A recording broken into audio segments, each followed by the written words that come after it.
Oi pessoal, tudo bem com vocês? Estamos mais uma vez aqui para gravar um vídeo. Esse é mais um sobre os livros que eu já li. E a indicação que eu farei hoje aqui para vocês é esse aqui. Que aí ele vai mostrar o primeiro capítulo, né, para mostrar para vocês como que é bom da leitura, né? Então aqui, ó, o começo de tudo, Robin Snyder, da editora Novo Conceito.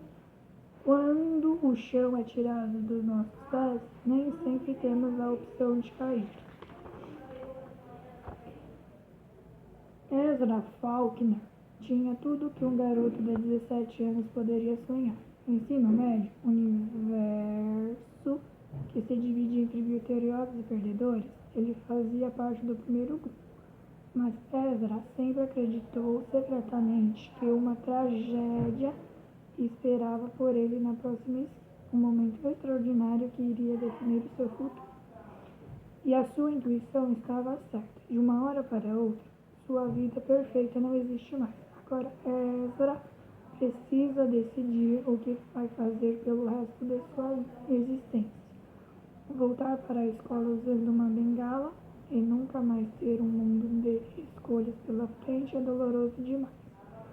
Uma história envolvente sobre a procura, muitas vezes sem sucesso, da verdadeira identidade e sobre tentar recomeçar de onde paramos, mesmo que pareça impossível.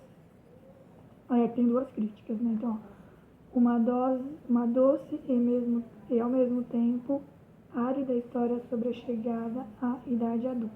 A Amazon e a escrita inteligente e a narrativa realista colocam este livro acima das outras descrições banais dos dramas do ensino médio. Kirkus Reviews. Então aqui vamos ver o primeiro capítulo para ver o que vocês acham. Então tá aqui, capítulo 1. De carro bastavam 20 minutos para chegarmos a Disney, lugar cuja magia se desgastara no final do último ano da escola. Afinal, sabíamos exatamente quais eram os passeios bons e quais significavam perda de tempo. Assim, todos zombaram quando a senhora Elliot sugeriu que visitássemos a Enchanted Chic Room, agindo como se alguém propusesse um almoço num restaurante vegetariano. Por fim, nosso primeiro e único passeio foi na Thunder Mountain Railroad. Toby e eu escolhemos a fileira de trás da montanha-russa, que todos sabem ser a mais rápida. Os outros ficaram brigando pelos assentos da frente porque, embora a parte traseira seja a mais rápida, a dianteira é inexplicavelmente mais popular. Feita a escolha, Toby e eu nos acomodamos separados dos demais, por um mar de ansiosos visitantes da Disney. Lembro-me muito bem desse dia por causa do acontecido. Sabe aquelas placas com grossas linhas pretas que mostram qual a altura indicada para poder usufruir determinado brinquedo? Pois bem, nelas também há muitos avisos idiotas, por exemplo, que mulheres grávidas ou pessoas com problemas cardíacos não devem brincar na montanha-russa, que a gente tem que guardar a mochila e que todo mundo deve ficar sentado o tempo todo. No entanto, no final das contas, essas placas não são tão inúteis assim. Bem, na nossa frente havia uma família de turistas japoneses, cujo nome estava bordado nos bonés do Mickey. Enquanto o vento soprava em nosso rosto e o barulho da montanha-russa retumbava tão alto nos trilhos que mal dava para ouvirmos nossos próprios gritos, um dos garotos à nossa frente se levantou com um ar de desafio.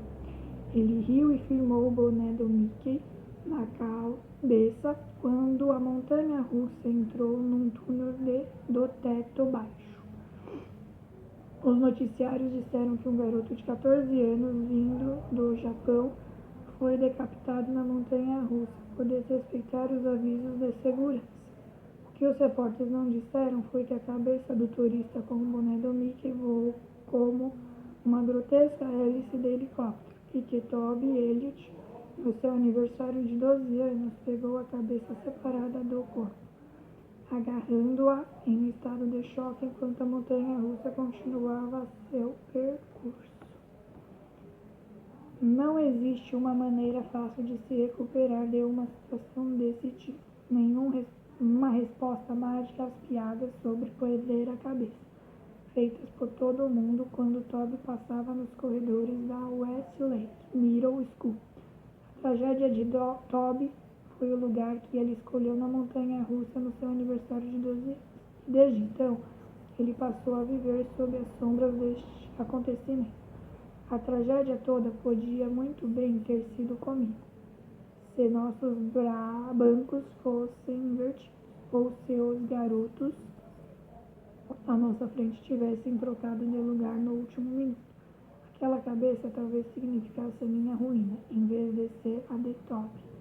No decorrer dos anos, enquanto nossos caminhos se afastavam, pensei algumas vezes em como Toby foi mergulhando na obscuridade e virava uma inexplicável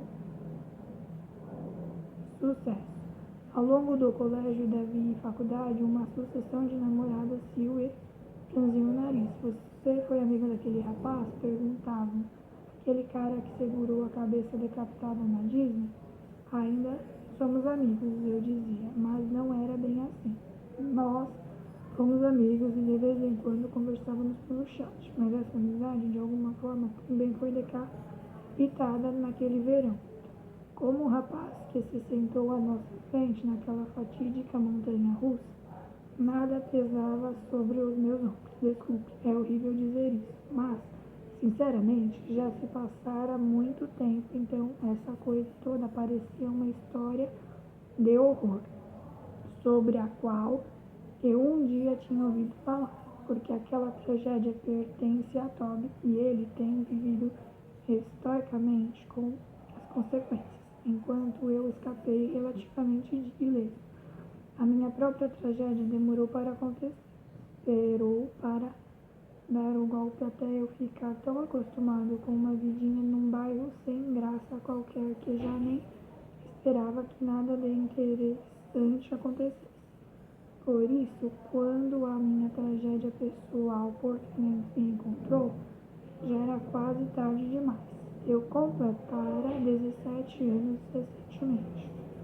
Era popular de modo até embaraçoso. Tirava boas notas, mas parecia fadado a ser eternamente comum. E aqui que, igual ao outro livro, no outro vídeo anterior, ele pede para você não parar por aqui. Fala para você dar continuidade de ler o livro inteiro. Então, espero que vocês tenham gostado. Curte aí, comenta, compartilha, aciona o sininho, inscreva-se no canal, participe de tudo aqui. E até a próxima. Tchau, tchau. E se cuidem.